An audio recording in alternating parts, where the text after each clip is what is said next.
Hey everyone, Greta here. Today we are going to talk about how your three-legged dog could actually affect the balance in your inversion.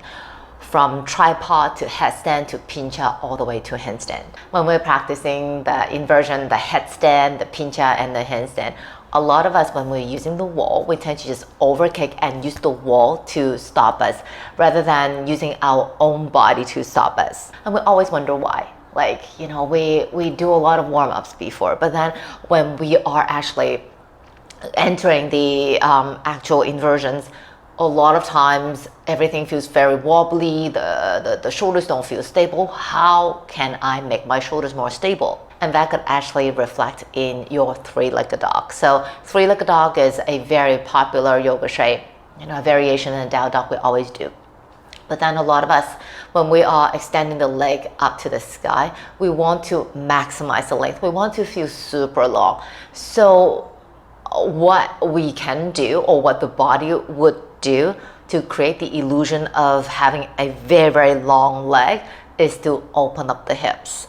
So I'm just gonna quickly demo. So in a down dog, right here, okay, where you see the shoulders are quite leveled, the hips are quite leveled. So when we lift one leg up, a lot of times we tend to do this. Okay, even when we don't bend the knee and really open up the hip that way, when we extend the leg up, a lot of times we just kind of swing it up. And then you can see the hips are more uneven now. So the right hip tends to be a little bit higher, okay? And if you check out my shoulders, they're uneven as well. So before, in a regular dog, left and right shoulder are more leveled. When I lift one leg up, and not really being mindful of how things are, we just want to open up. So when we lift right leg up, the right hip tends to open as well, and the right shoulder is a bit more forward than the left. And that, if you are always doing this kind of three-legged dog in your regular yoga practice, when you transition this into, or actually when you interpret this into entering your headstand or tripod or pinch or handstand, if you are not being mindful of your shoulder position or your hip position, then it's very easy to feel out of balance when you're actually entering your inversion. So I'm just going to quickly demo it in a headstand. Again, this applies to all the inversions. So if my three-legged dog, I'm not very aware of the shoulders and the hips, then in a headstand, it's just going to be the same. So I'm going to support the headstand, okay, setting up for it. And then once I lift my leg up, as you can see, the right shoulder comes closer to the ear than the left shoulder. And if I continue with this movement, because my right hip is more open, less uneven, or less even than this, then I would just keep on lifting, and eventually I might just either fall back or maybe fall to the side. For headstand, it's also very easy to feel it in the neck because your head is in direct connection with your mat. So if your hips are lopsided, then it might lead to the shoulders and it might cause a bit of neck discomfort. If you're doing pincha or handstand, because the head is not touching the floor, you might not feel it as much, but then you always feel very, very unstable, like really wobbly shoulders. So the next time when you're doing a three-legged dog, see if you can,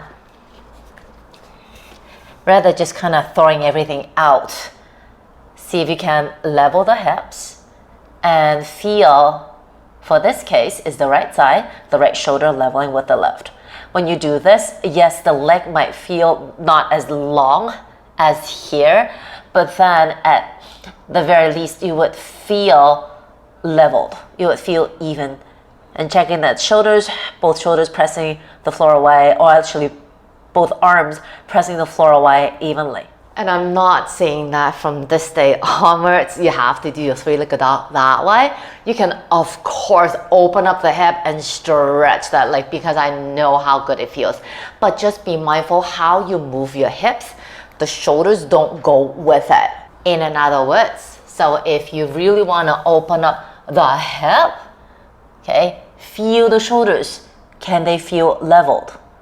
If you can feel it that way, then at least you're building more strength and awareness in the shoulder. So the next time I actually go up into your inversion, the hips can move separately from the shoulders. Just to demo in a pincha, so head not touching the floor anymore.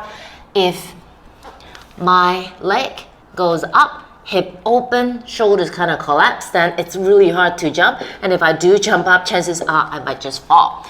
But then if I am able to lift the leg up without moving the shoulders, even if I open up the hip, chances are I might be able to balance. And yeah, I'm okay. And that's it.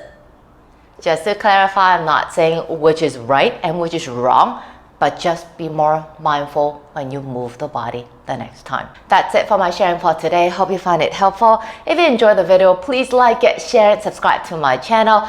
And I also teach actual classes, either in person or online. Just DM me on the IG or Facebook and I'll get back to you ASAP.